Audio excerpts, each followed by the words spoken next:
Tutol ang grupong Bayan sa hirit na fare hike sa LRT1. Anila dagdag pasanin lang ito sa gitna ng nagtataas ang presyo ng bilihin at iba pang bayarin. Yan ang agenda report ni Eugene Adalia.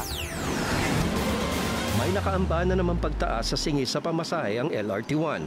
Sa fare hike application ng Light Rail Manila Corporation sa Transportation Department, nais nilang itaas ang pamasahe bilang parte ng concession agreement sa gobyerno. Kung aaprubahan ng DOTR, ang isang commuter ay magbabayad ng dagdag na 8 pesos at 65 centavos para sa malapitang biyahe o 5 kilometro pababa.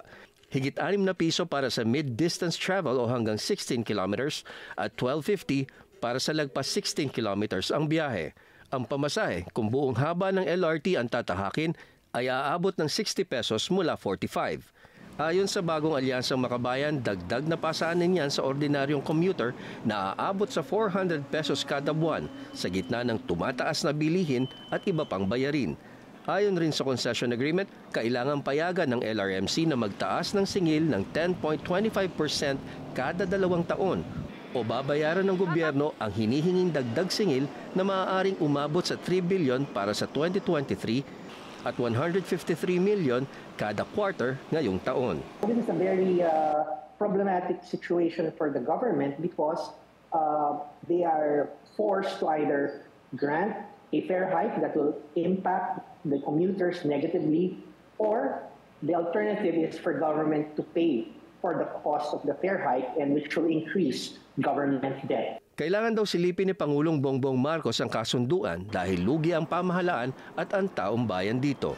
Probably the worst kind of privatization that has happened in our history, wherein government guarantees the profits of the private operator no matter what happens. At the end of the day, the problem will have to reach the president.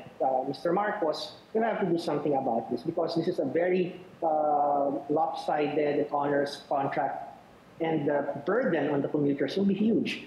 Nananawagan ng bayan sa publiko na tutulan ang taas pamasahe at sa Korte Suprema nakatigan ng kanilang petisyong matagal nang nakabinbin laban sa concession agreement. Sinikap ng BNC na kunan ng pahayag ang LRMC pero wala pa silang tugon.